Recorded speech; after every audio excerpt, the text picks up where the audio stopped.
Hello mga kaibigan, magandang araw, magandang gabi po sa inyong lahat. Mga kaibigan, ngayon po mayroon tayong konting topic tungkol po dito sa paano po magpakain ng ating inahing baboy na buntis, lalo na po at malapit na pong manganak. Katulad po ng aking inahing baboy ay manganganak na po ngayong March 29. Ngayon po ay March 21 na, ay isang linggo na lang po, ay malapit na po manganak ang aking inahing baboy. Ngayon po mga kaibigan, i-share ko lang sa inyo kung paano po magpakain. Lalo na po ay malapit na po manganak ang aking inahing baboy. Ito mga kaibigan, meron tayong ditong kodigo. Ito po kung paano po magpakain ng ating mga inahing baboy na buntis at malapit na po manganak. Katulad po nito, nakikita nyo, mayroon po dito simula po sa unang pagbubuntis, unang araw ay ito po ay simula ng 1 to 21 days ay pinakakain ko po ng ito po ay grower, Nutri-Grow Pellet. Ito po ay itong brand na ito ay Unifeed, ay matagal-tagal na rin po. Ay una po dahil nga medyo nakakamura ko dito compare po sa ibang brand. Ngayon po simula po ng kaibigan, simula po ng 1 to 21 days ay Nutri-Grow. Ito grower po ay 150 grams po ang ating pinakakain sa araw-araw sa kalahati po sa isang araw. At ito naman po ay pagkatapos po ng 21 days ay mag-a-adjust naman tayo. Ito po ay lilipat naman po tayo doon sa pregsaw ang ipakakain natin para naman po ang ay para po sa nagbubuntis na inahing baboy. At ito po yung dosage na ating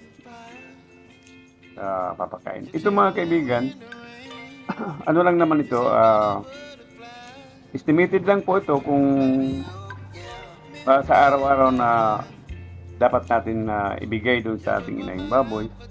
Yun po kung babawasan nyo, pero para sa akin, wag nyo lang pong daragdagan itong mga binibigay nilang tips para po doon sa pagpapakain natin ngayon. Ako po ay na-experience ko na, ay binabawasan ko ng konti.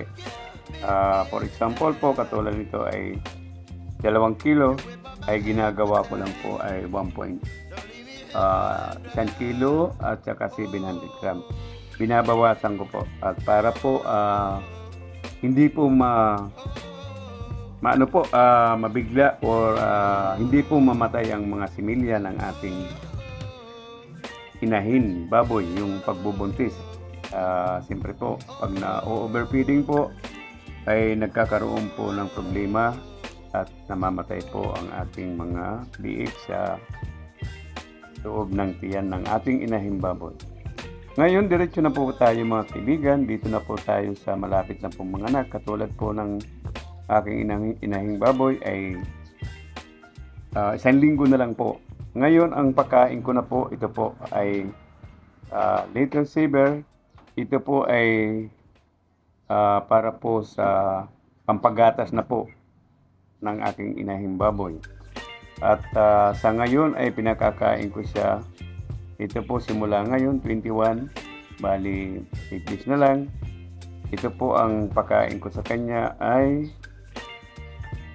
1 kilo at saka 750 grams na page po. Pero kagaya ng sabi ko kanina, hindi ko po ini-eksakto, ay pinakakain ko lang siya ng ng 800 grams bawat pagkain ko, 2 bisis sa isang araw.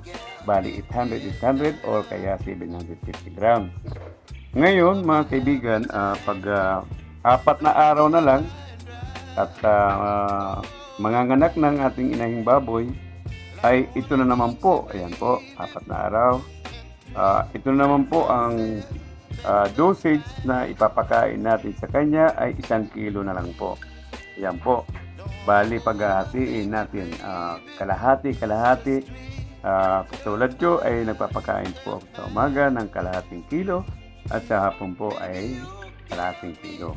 Ngayon mga kaibigan, ang ginagawa ko ay hindi ko ni-eksakto ng kalahati ay 400 grams sa umaga at sa hapon ay 400 grams din. At mga kaibigan, tip ko lang, pag malapit na po mga anak ang ating inahing baboy ay kailangan po natin na pinapaliguan ng maigi, sinasabon, kagaya nung in-upload ko nung isang araw ay kailangan malinis at kung maaari po yung paligid ng ating kulungan ay nakadisinfectant para wala pong bakterya.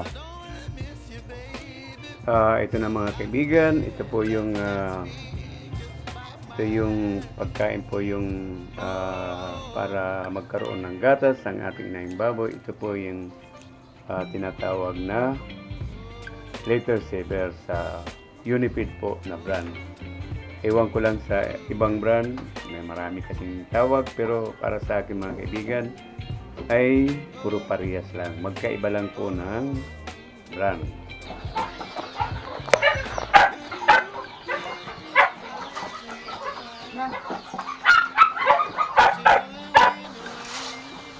Mga kaibigan, ganyan lang po kami yung pagkain at nilalagay lang namin sa lapag.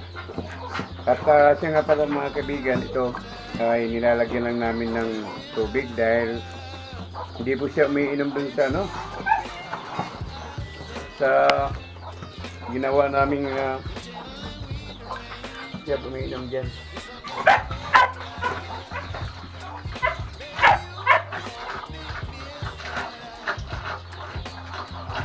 Ito mga kaibigan, malakas po siya uminom dahil nga sa buntis. So, yan, malakas sa uminom dahil nga sa buntis at malapit ng mga anak. Kailangan talaga ng tubig. Kailangan talaga ng inahing baboy natin pag malapit ng mga anak, talagang malakas siyang uminom. Kaya kailangan natin ng talaga ng tubig na marami. Kaya ito po talagang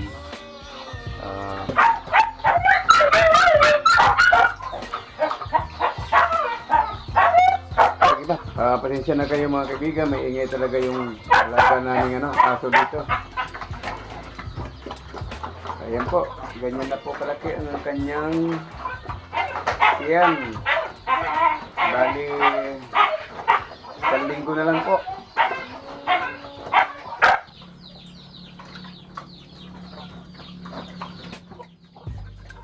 Mga kaibigan, maraming salamat po sa panonood at i-update ko na lang po kayo pag nanganak na po itong aking inahing baboy. Maraming salamat po sa inyong lahat at sana po may natutunan kayo dito po sa aking video kung paano po magpakain ng malapit na pong mga anak na inahing baboy. Maraming salamat po at lagi po tayong mag-iingat mga kaibigan. Salamat at ingat po tayong lahat.